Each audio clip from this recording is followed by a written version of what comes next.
Right, I have returned back to the Ardnadam Pier. It's been over a year. Now, if you haven't watched my first video on this dive site, I recommend you go and check it out. I'll put the link somewhere on the screen. If it doesn't pop out, just go on my YouTube channel and just scroll down. You'll see it down there. Now, this time I brought two dive buddies. It's high tide, believe it or not, and we are actually walking backwards to the point that we couldn't touch the ground, which was basically halfway between the pier. So we're swimming backwards, one to conserve air and end the air as well. Today wasn't a bad day. The water temp was roughly about 14, which was very nice. And it wasn't too windy or overcast. Now, taking the bearing of my entry and exit point. As always, navigation on new dive sites or even the dive site you've been before is always key. So make sure your navigation skills underwater is up to scratch. Now, my first video got over 3,000 views, which I was pretty happy with, and got some comments from previous service personnel, telling the history and certain items that was flung many years ago. So we've descended down and we're going to head straight ahead, and straight away we bumped into this. If you don't know what this is, it's a lion mane jellyfish.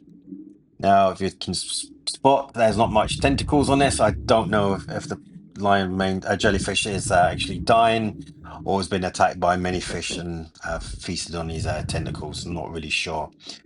But anyway, still going to bump into this. Now, these lion mane jellyfish, their tentacles can stretch for some distance.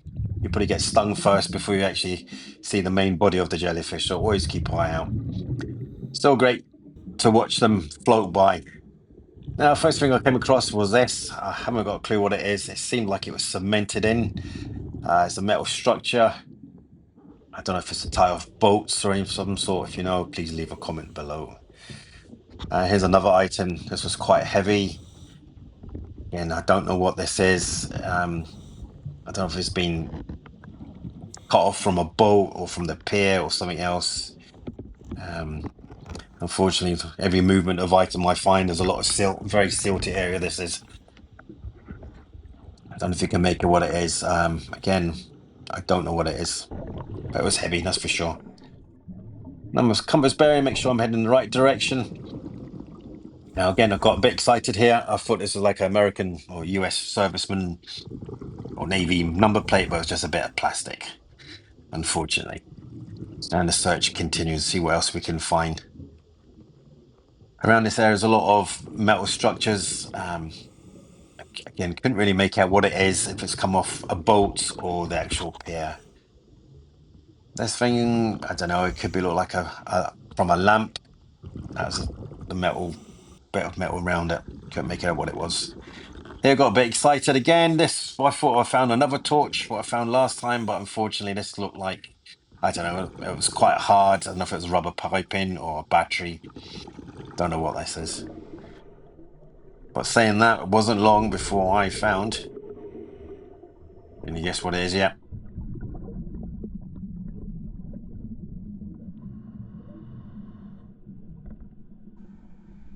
Yep, another torch. Can't believe it. Chuffed a bits with that, found another one. This one seemed to be a lot newer. Don't know if you can tell with the picture. Quite heavy as well. And there's my buddy with an old fin. It's been there for some time. And there's a battery pack. I don't know if this is the same one that I caught on the last dive I was around here. And this is a scallop. What it will do shortly, it will propel away as it can sense a threat. And how that works, it opens, shuts its shell, and it's like water propulsion, and it just zooms away.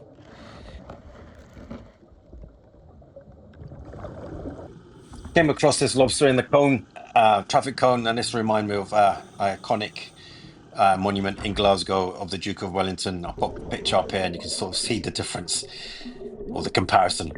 Next is my dive buddy. She's found a jar. It's a white ceramic jar. We believe this might be for holding marmalade. Not sure how old or when. We've actually, the other dive buddy, Thomas, he's found another one. So that's two. Next, you probably can hear me getting excited because my dive buddy's found a lamp, which I saw last time. It looks like a floodlight style boxed lamp. Um, Try to do some research on it. Could be anything from the 1970s or the 1990s. It's quite heavy. Um, the lens part, it's not even flooded. It's a yellow color. I'll put a picture up in a minute. You can see it for yourself.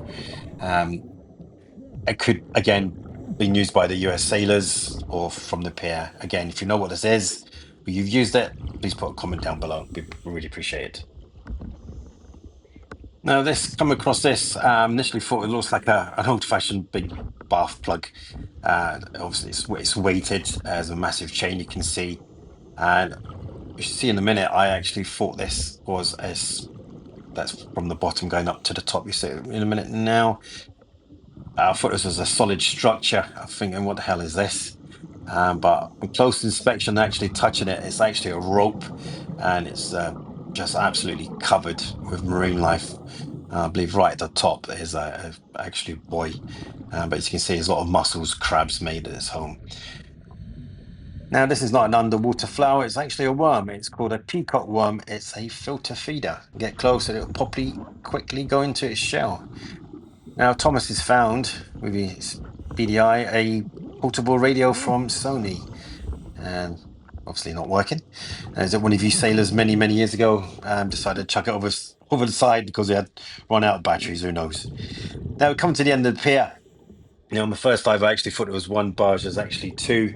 And you can see it's in some state. It's corroded, obviously, after many years. I'm looking between the crevices, see if we can find anything of interest, but unfortunately not.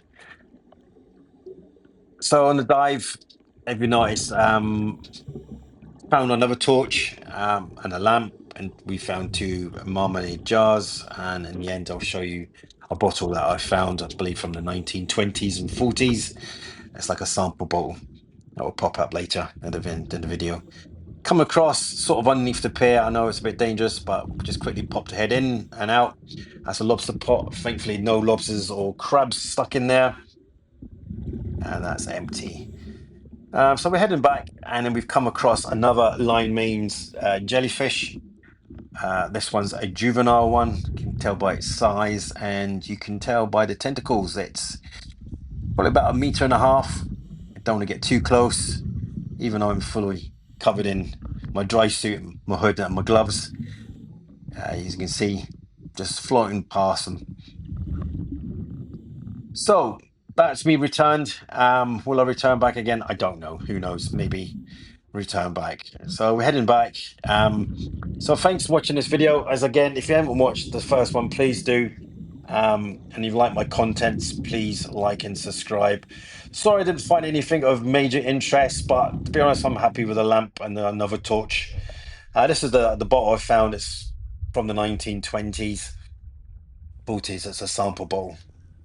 Yeah, my research, it seems like could be a sample shampoo bottle.